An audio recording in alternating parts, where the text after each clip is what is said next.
Vishweshwari study centre के YouTube channel में आपका स्वागत है। चलिए हम लोग बात करते हैं उस नोटिफिकेशन की जिसका लंबे समय से इंतजार था, और वो नोटिफिकेशन है जेपीएससी की। ध्यान रखना है, जेपीएससी की झारखंड संयुक्त असैनिक सेवा प्रतियोगिता परीक्षा 2023 की ये नोटिफिकेशन है। अगर आप सामान्य अर्थों में समझें तो आप समझ सकते हैं सिविल सर्विसेज के लिए ये नोटिफिकेशन आया है, बड़े दिनों के बाद आया है, बड़ा ही प्रतीक्षा करवाया है।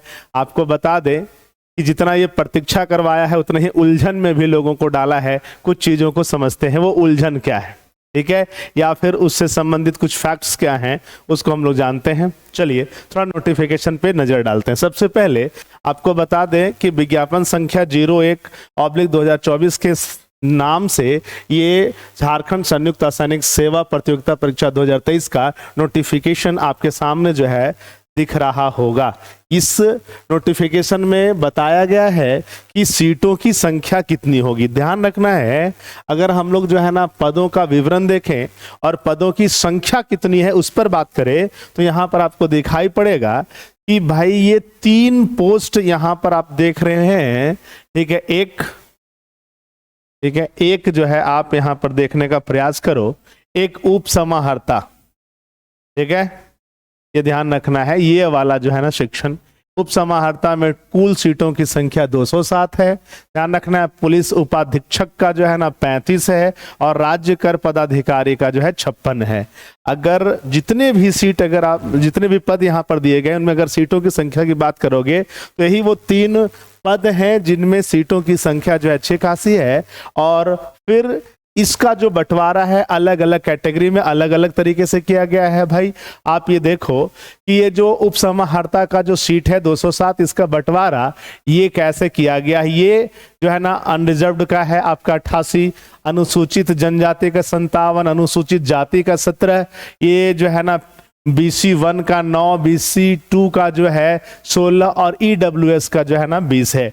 अगर आप पुलिस उपाधीक्षक के रूप में बात करोगे तो टोटल सीटों की संख्या 35 है।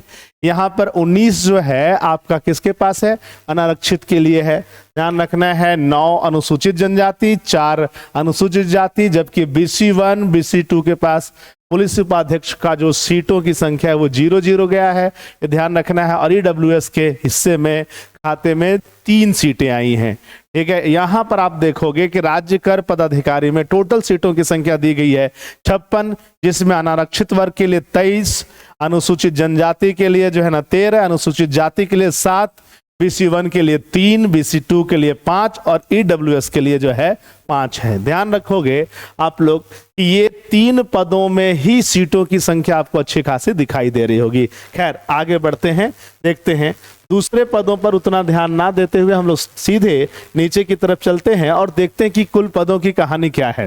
यहां पर आप देखोगे कि कुल पदों की कहानी दिखाई देगा आपको। 342 कुल पदों की संख्या है। अनरिजर्व्ड के लिए 155 है, ठीक है। अनुसूचित जनजाति के लिए 88 है, अनुसूचित जाति के लिए जो है ना 31 है, BC 1 के लिए 15, BC 2 के लिए 24 और जो है EWS के लिए 29 सीटों को यहां पर दिया गया है 342 में, ठीक है। ध्यान रखना है बाकी चीजें जो है ना वैसे ही हैं जैसे रहती हैं। यहाँ ध्यान रखोगे आप जब इसके दूसरे पेज की तरफ जाओगे तो यहाँ पर जो है इस नोटिफिकेशन में दिया गया है कि कौन कौन सा पद है। तो 10 पदों के लिए ये वैकेंसी है, तो 10 पदों का नाम यहाँ पर है और इनका वेतनमान की चर्चा यहाँ पर की गई है। चलिए आगे बढ़ते हैं। यहाँ पर जो है ना देखते हैं शैक्षणिक योग्यता। शैक्षणिक योग्यता में जो है ना आपको ज्यादा परेशान होने की आवश्यकता नहीं है। कोई भी व्यक्ति जो स्नातक है वो इस फॉर्म को भर सकता है, ठीक है, ये ध्यान रखोगे। ये ध्यान रखना है जो भी जो है स्नातक है वो सिविल सेवा के इस नोटिफिकेशन के तहत फॉर्म फिल कर सकता है, इसमें चिंता करने की कोई बात नहीं है। हाँ, दूसरी बात यहाँ पर ध्यान रखने का प्रयास करोगे आप लोग कि झारखंड सरकार ने यहाँ पर नए बच्चों के लिए भी जो है ना चीजों को ध्यान में रखा है, और वैसे लोग जो पुराने हो चुके हैं जिनको सामान्यता कहा जाता है कि जेपीएससी की तैयारी करते करते बुजुर्ग हो गए हैं, उन लोगों के लिए भी यहाँ पर ध्यान रखा गया है, ठीक है। और 2 प्रकार की तिथि जो है ना दी गई है। एक जो है ना न्यूनतम जो है आपका दिया गया है, न्यूनतम उम्र की गणना के लिए एक तिथि दी गई है और एक जो है ना अधिकतम उम्र की गणना के लिए तिथि दी गई है।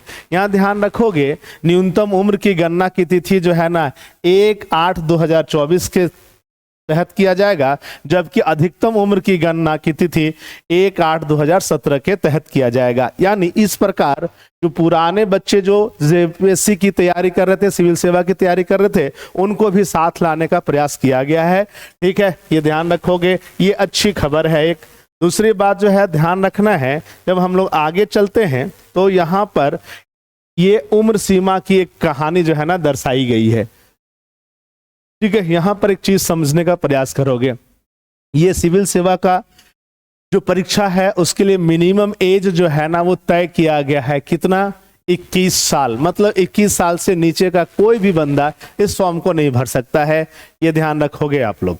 ठीक है, यानी एकदम न्यूनतम एज जो है वो 21 है, जबकि अनरिजर्व्ड कैटेगरी के लिए जो है ना वो जो निर्धारित वर्ष है वो है अधिकतम 35 वर्ष। ठीक है, ये आपको ध्यान रखना है। और उसके बाद जो है आप ध्यान रखोगे कि झारखंड सरकार जैसे रिजर्वेशन कैटेगरी वालों को जो है ना उम्र में छूट दिया करती है, वैसे वो छूट देती है और देती रही है, वैसे ही पॉलिसी को यहाँ पर भी अपनाई है। यहाँ पर ध्यान रखोगे कि बीसी वर्ग के लिए जो है ना यानी बैकवर्ड क्लास के लिए जो है ना 37 वर्ष, फीमेल जो है ना, फीमेल में ध्यान रखना है वो सारे लोग जो अनरिजर्व्ड हैं वो बीसी क्लास से आते हैं, ये दोनों के लिए जो है ध्यान रखना है वो 38 साल है। जबकि जो है शेड्यूल ट्राइब, शेड्यूल कास्ट, ध्यान रखना इसमें दोनों है, मेल एंड फीमेल दोनों, इन लोगों के लिए उम्र की सीमा रखी गई है 40। ठीक है, ये जो है ना उम्र की सीमा की बात इसमें है, ये ध्यान रखोगे। और समय समय पर जो भी चीजें सरकार जो है अपने हिसाब से जो है पॉलिसी में परिवर्तन लाती है, वो जो चीजें हैं वो लगातार मिलती रहेंगी, उसमें जो है कोई दिक्कत नहीं है। यहाँ पर एक बात जो है ध्यान रखोगे, यहाँ पर स्पष्ट रूप से एक बात बोला गया है, जैसे बहुत बार लोगों के मन में होता है कि कितना अटेम्प्ट है, नहीं है, तो देखोगे यहाँ पर लिख दिया है नो लिमिटेशन। ठीक है, ध्यान रखोगे ऑन नंबर ऑफ अटेम्प्ट्स, मतलब किसी भी प्रकार का सीमा तय नहीं किया गया है। यहाँ पर जितनी बार चाहो, अगर आपकी उम्र सीमा उस दायरे के बीच में आती है जो झारखंड सरकार निर्धारित करती है, और उस सीमा के रहते हुए जितनी बार भी ये परीक्षाएं होंगी आप उसमें शामिल हो सकते हो, किसी भी प्रकार का बैरियर इसमें नहीं लगाया गया है। यहाँ स्पष्ट शब्दों में जो है बताया गया है, ये पहले भी चलता आ रहा था। ठीक है, और अब ये अभी भी जो है ना आगे जारी रहेगा, बिना सीमा के आप जो ये परीक्षा में फॉर्म भर सकते हो। आगे चलते हैं, ध्यान रखोगे एक चीज यहां पर, ठीक है, नोट करके एक चीज जो है आपको समझना होगा, दिया हुआ है वो स्पष्ट किया गया है, ये जनरली उसके लिए है जो बीसी वर्ग से आते हैं।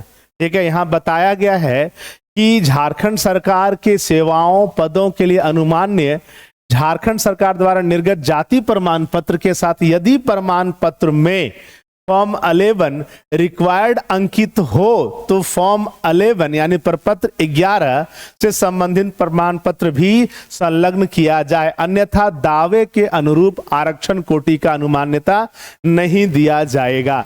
बताया गया मतलब कि आपको अगर नॉन क्रीमी लेयर का सर्टिफिकेट जो है ना वहां पर मांगा जाता है, रिक्वायर्ड है, तो आपको ये जो है ना उपलब्ध कराना होगा। अगर आप ये कराने में जो है सफल नहीं होते हो, उपलब्ध नहीं करा पाते हो, तो हो सकता है कि आपको जो है आरक्षण ना भी मिले। ठीक है, ये बात जो है ध्यान में रखोगे। ठीक, आगे चलते हैं। अब देखो एक चीज जो है आगे देखोगे तो आपको जो है ना समझ में आएगा। ठीक है, कि भाई एक आप आगे चलो, देखो अब आपके सामने एक चीज दिया हुआ है, प्लान ऑफ एग्जामिनेशन। यहां पर बताया गया है कि जो सिविल सर्विसेज का जो परीक्षा है ये 2 भाग में बट करके आगे बढ़ेगा। पहला होगा 1 नंबर, जिसको हम लोग ए पॉइंट से देख रहे हैं। ठीक है, यहां पर स्पष्ट रूप से लिखा हुआ है एक, ये देखो ए नंबर, यहां पर ये पीटी के बारे में, प्री के बारे में बता रहा है, और ये कह रहा है कि ऑब्जेक्टिव टाइप जो है एग्जाम होगा। ठीक है, इसका काम है सिलेक्शन करना, किसके लिए, तो मेंस के एग्जामिनेशन के लिए। यानी मेंस में अगर आप जाने वाले हो, पीटी पास करके मेंस की तरफ जो है ना रुख करने वाले हो कि नहीं करने वाले हो, इसके लिए ये ध्यान रखना है, इस परीक्षा का आयोजन किया जाएगा जिसको हम लोग प्री कहते हैं। फिर जो है ना, जब आप प्री को क्लियर करते हो तो आप मेंस के एग्जामिनेशन के लिए जो है आगे बढ़ जाते हो, मेंस के एग्जाम देते हो, फिर इंटरव्यू जाते हो और उसके बाद आप सिलेक्शन की तरफ जो है ना आगे बढ़ जाते हो। तो ये दूसरा पार्ट उसी का है, यानी एक प्री बताया गया है और दूसरा रिटन एंड इंटरव्यू को बताया गया है, ये दो भाग में। नॉर्मली ज़्यादा कुछ नहीं करना है, हम लोग ज़्यादा चीज़ों के ऊपर चर्चा नहीं करेंगे। यहाँ पर एक चीज़ चर्चा करेंगे, सिर्फ वो ये कि पीटी में जो है ना स्ट्रक्चर क्या होगा, बस स्ट्रक्चर के ऊपर बात करेंगे, ज़्यादा कुछ नहीं। ये देखो, पीटी के एग्जामिनेशन के लिए बोला गया है कि भैया यहाँ पर 2 कंपलसरी पेपर है, ठीक है, और दोनों पेपर जो है वो 2-2 मार्क्स, 200-200 मार्क्स का होगा। यानी पेपर 1 200 मार्क्स का होगा, पेपर 2 जो है ना ये 200 मार्क्स का होगा। ये ध्यान रखना है, टोटल इस तरीके से ये 400 मार्क्स का होगा। ध्यान रखना है, इसको नाम दिया गया है GS 1 यानी general studies 1 and general studies 2, ठीक है, ये ध्यान रखोगे। यहां पर एक बात और बताया गया है एकदम स्पष्ट शब्दों में, ठीक है, ये ध्यान रखोगे कि ये जो सिलेक्शन होगा ना, यहां देखो एकदम स्पष्ट रूप से बताया गया है, ठीक है, एकदम ध्यान रखना है, किसी के मन में किसी भी प्रकार का कोई दुविधा ना हो। यहां बताया गया है कि selection list for main examination shall be prepared on the basis of total marks obtained in both the papers. यानी ध्यान रखोगे, जो पीटी जिसको हम लोग कह रहे हैं, पीटी में जो 2 पेपर है ना, इन दोनों पेपरों के जो है ना प्राप्तांक को आपस में जोड़ करके उस टोटल को जो है मान लिया जाएगा कि ये आपका एग्रीगेट मार्क्स है।